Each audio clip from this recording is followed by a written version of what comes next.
E agora vamos para a segunda parte da aula, que é uma coisa também bem teórica, nós já conversamos sobre isso em outras aulas, mas eu gostaria de frisar novamente, eu gostaria de acentuar um pouco mais essas questões. E o tema dessa segunda parte da aula é o que evitar no texto.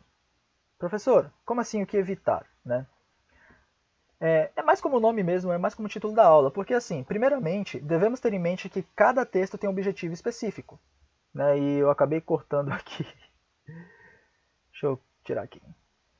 Cada texto tem um objetivo específico, né? Sendo assim, o que devemos evitar em um texto não necessariamente devemos evitar em outro.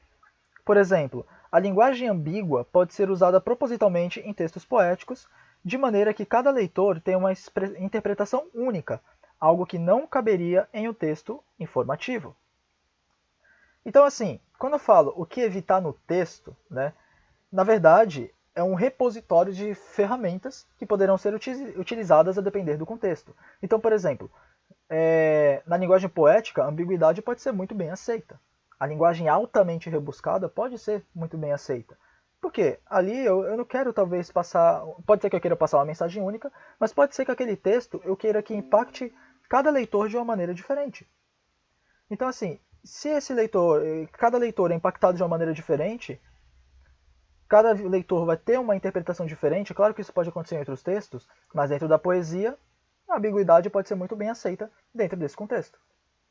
Dentro de uma narrativa ficcional, por exemplo, perdão, eu posso deixar esse tema em aberto, um final ambíguo, justamente para que cada leitor tenha uma interpretação diferente. Beleza, mas e uma notícia, ambiguidade aceita? Bom, se eu falo assim, a pessoa correu na rua, atravessou na frente do carro e o motorista freou de repente para não atropelá-la. Ok, isso é um fato concreto. Aconteceu isso, eu relatei exatamente. Por que eu vou colocar uma ambiguidade aí? Ou seja, existem textos, existem coisas que devem ser evitadas em certos tipos de texto. Quando eu coloco o que evitar no texto, na verdade é assim, o como utilizar essas ferramentas da maneira mais adequada. Né? Mas considerando, né, que muitas vezes quando nós aprendemos um idioma, a maioria das vezes, né, não sei se é a maioria das vezes, mas muitas vezes, é para se posicionar no mercado de trabalho ou no meio acadêmico, né? Então, assim, pensando em trabalhos mais formais ou pensando em contextos laborais e contextos acadêmicos, existem coisas que devemos evitar no uso de um texto.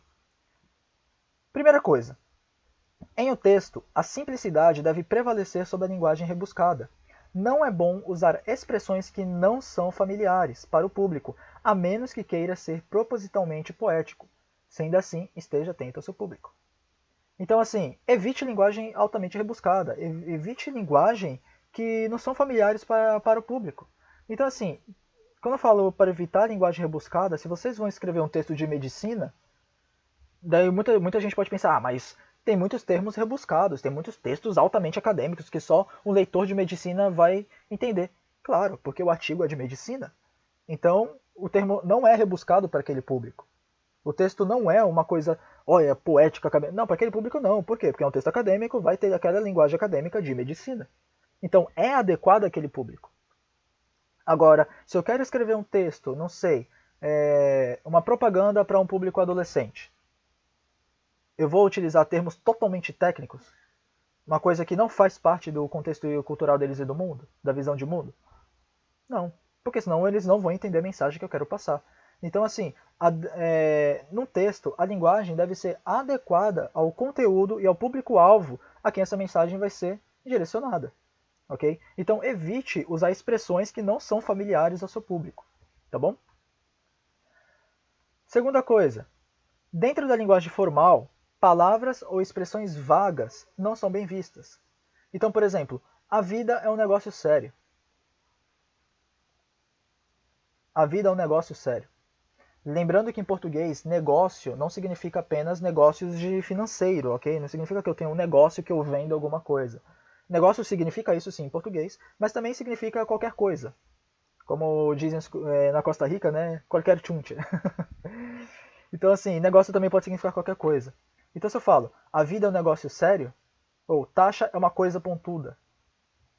Dentro da linguagem formal, aí eu tô contextualizando. Na linguagem formal, isso não é tão bem aceito, não é tão bem visto, porque fica muito vago, fica muito vazio. Okay? Então, em vez de falar a vida é um negócio sério, eu posso dizer a vida deve ser levada seriamente. A vida não deve ser levada com, ou seja, a vida adulta não deve ser levada com brincadeira. Posso substituir por isso? Taxa é uma coisa pontuda. Posso dizer, taxa é um objeto pequeno de metal cuja ponta é espeta, não sei. Estou pensando agora alguma outra maneira de dizer, né? Então assim, sempre vai cair naquela coisa, adeque a linguagem ao seu conteúdo e ao seu público também. Então, dentro de uma linguagem formal, não é bom deixar as coisas muito vagas, é bom ser direto nas coisas que vocês querem dizer. Cuidado com pleonasmos e redundância, ou seja, escreva o necessário. Isso entra dentro da concisão do texto, né? Ou seja, ele é um parasita que vive à custa dos outros. É sério, um parasita que vive à custa dos outros. Eu pensei que era um parasita que vivia sozinho. Um parasita autossuficiente. Ou seja, se ele é um parasita, é óbvio que ele vive à custa dos outros. Então eu posso dizer o seguinte, ele é um parasita ou ele vive às custas dos outros. Por quê? Um parasita vive às custas dos outros. Né? É uma família patriarcal em que o pai é o centro. Não, eu pensei que era a mãe que era o centro da família patriarcal. Ou seja, é uma família em que o pai é o centro ou é uma família patriarcal. Por que eu vou dizer uma família patriarcal em que o pai é o centro? É óbvio, eu estou repetindo uma informação que é desnecessária, já está óbvia. Isso é um círculo vicioso que não tem fim. Ué, todo círculo vicioso não tem fim? Bom, já começa que um círculo, ele não tem fim, né? Ele começa que um círculo... Os jovens irão colher os frutos futuramente. Ué, mas se você vai colher os frutos, você colhe no futuro, não? Se você está plantando agora, você vai colher no futuro. Não tem como você colher no passado. A menos que você esteja colhendo agora o que você plantou. Mas eu não vou falar o que você plantou no passado, porque o que você plantou é óbvio que foi no passado. Então, assim, cuidado com esses tipos de pleonasmos e esses tipos de redundância, justamente para... Senão fica estranho o texto, né? Muitas vezes o texto fica estranho e parece o que a gente chama em português de encher linguiça, llenar chouriço. Ou seja, se você está llenando chouriço, em português, encher linguiça, é colocando coisas desnecessárias só para deixar o texto maior. Isso não é bom, tá bom? Em contexto acadêmico, no mundo jornalístico, ou seja, artigos, no mundo laboral, encher linguiça não é uma coisa bem vista, tudo bem? Cuidado com isso. Cuidado com expressões ambíguas. Ou seja, despediram-se os empregados. Despediram-se os empregados. Vamos lembrar o que significa despedir?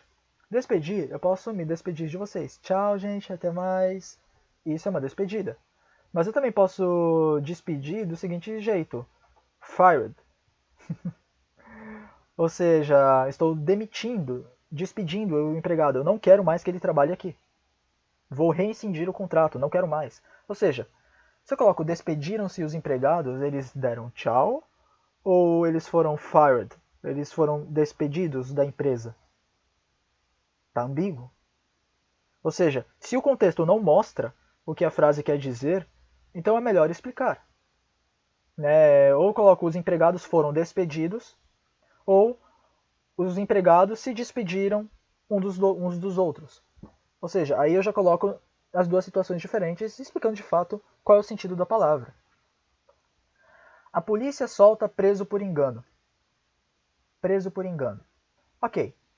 A polícia soltou o preso por engano, ou seja, a polícia se enganou e acabou soltando o preso, ou a polícia soltou uma pessoa que foi presa erroneamente, ou seja, a pessoa que não deveria estar presa, mas foi presa, ou seja, a pessoa presa por engano.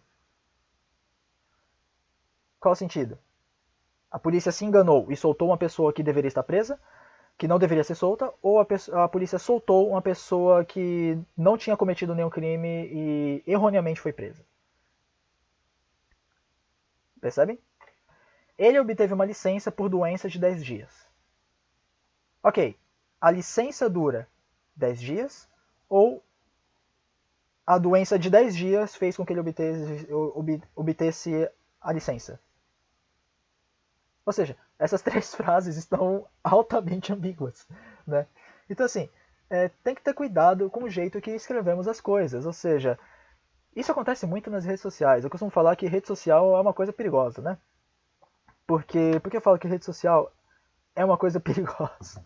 Porque as pessoas escrevem de um jeito, não escrevem bem o que deveriam escrever, ou seja, se expressam mal de maneira muitas vezes ambígua, faltando pontuação muitas vezes, né? O que torna o texto muitas vezes ambíguo. E aí a pessoa não pensa, talvez, na ambiguidade, interpreta apenas de um jeito, que não era talvez o jeito original que a pessoa queria interpretar, e pronto, a briga está feita, a guerra está feita nas redes sociais. Vide Twitter, acho que é o rei disso, Twitter, já que tem um número limitado de palavras que você pode colocar em cada tweet, né? Então, né?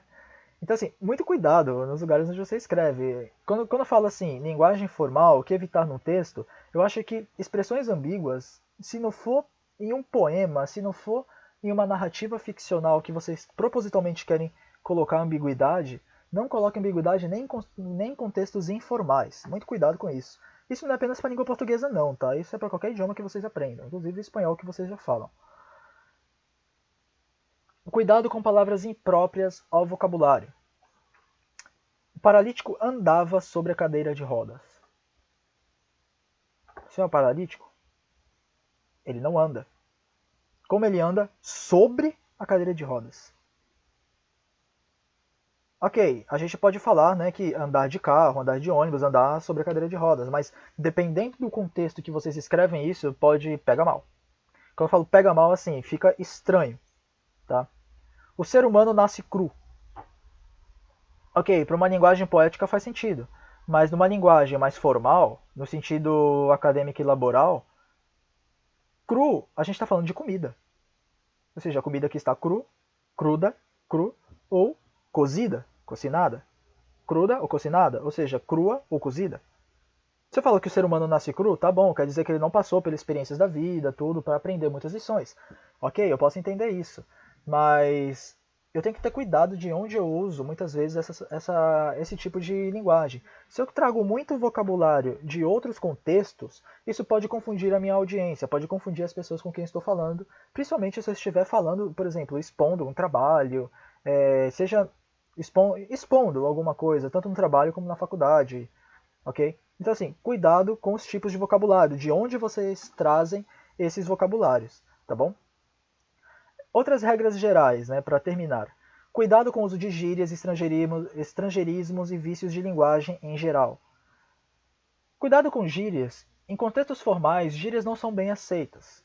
A menos que seja uma palavra um pouco mais informal, mas um informal cotidiano, se vocês usam gírias muito específicas de uma região, fica estranho. Imagine, por exemplo, um gaúcho fala: "Nossa, isso é trilegal, hein, Adriel?" Mas falando isso dentro de uma reunião de equipe. Tá bom, beleza, mas às vezes uma pessoa pode não entender. A mesma coisa que em espanhol eu dissesse: "Esse es muy chiva, esse es chévere, esse es guay." E que é padre? Bom, para uma pessoa que não conhece, acho que o padre é o melhor. Que padre esto? Ou que desmadre esto? Que madre esto? Pegando aí do México, o padre, e da Costa Rica, madre. Um brasileiro que aprendeu espanhol e nunca viu vocabular as gírias mexicanas e as gírias costarriquenhas, não vai saber o que significa que madre e que padre. Não vai saber que padre é que tiva, que legal, ou que madre é que desmadre, que confusão, que confusão. Então, assim, cuidado com gírias, porque dependendo de com quem você fala, a pessoa pode não entender a sua gíria. Não é nem porque muitas vezes é informal, isso traz, às vezes, por exemplo, certas gírias são pesadas em um lugar e não são tão pesadas em outras. Então, assim, o contexto cultural do lugar vai determinar se uma gíria é muito pesada ou não. Mas também, a grande questão é, a pessoa pelo menos entende o que significa essa gíria? Então, assim, cuidado com o uso de gírias e onde vocês usam, tá? Estrangeirismos. Isso também entraria em gírias. Porque, por exemplo, uma coisa que acontece muito agora no Brasil, falar, nossa, isso é cringe. Isso é cringe. Algumas outras pessoas falariam, nossa, mas que vergonha alheia. Vergonha sarrena. Ou seja, eu fui descobrir o que era cringe há 2 semanas atrás, né? Sabendo que a Gen Z, a geração Z, estava zoando falando que os millennials eram cringe. Gen Z, millennials, cringe. Ah! Estrangeirismos. Ou seja, para uma pessoa que não conhece esse tipo de linguagem, que não conhece esse contexto, pode ser complicado. Então, assim, depende do contexto onde você está. Tudo bem? Detalhe, essas são gírias. Por exemplo, cringe é uma gíria bem contemporânea, tá? Foi inventada há não tanto tempo, eu acho. Até porque eu não tenho TikTok, eu não sei quais são as tendências do momento. E vícios de linguagem, né? Porque imagina, né? A gente falando, eu explicando, né? Tanta coisa assim, né? Fica estranho, né? Eu falar tanto, né? Vício de linguagem é uma coisa que trava a comunicação, deixa a comunicação muito travada. Então, cuidado com esse tipo de. Com vício de linguagem, cuidado. Cuidado com vírgulas e pontuações desnecessários ou com a falta destas. Lembrando que quando a gente viu na aula de pontuação, o que nós falamos? O que eu falei sobre a aula de pontuação, né? Que pontuação? A gente. Ah, vou colocar uma vírgula aqui, porque eu sinto que essa vírgula deve estar aqui. Não, você não sente. Não importa se você sente ou não. Ah, não, mas é que tá faltando ar, eu preciso respirar, vou colocar uma vírgula aqui para respirar. Não. A vírgula não serve para respiração e a vírgula não é onde você acha que é. A vírgula é para quê? É colocada de acordo com a gramática. Ok? Nós já vimos no nível intermediário e no nível básico também quais são os casos que a gente usa vírgula, né? Quais são as separações de frases, oração principal, oração subordinada, se uma coisa está em ordem invertida, se eu tenho várias palavras de mesma função sintática, então aí eu separo elas por vírgula também. Então tem vários tipos de contextos, tem vários tipos de várias de regras gramaticais que vai dizer onde eu coloco a vírgula. Claro, uma linguagem mais pausada, se eu respiro onde está as vírgulas, isso ajuda a que eu entenda o que está sendo dito. Mas não é onde eu acho que é a vírgula, onde eu sinto que é, ou porque eu estou precisando respirar. Não, a vírgula não está diretamente relacionada à respiração. Ela está indiretamente relacionada.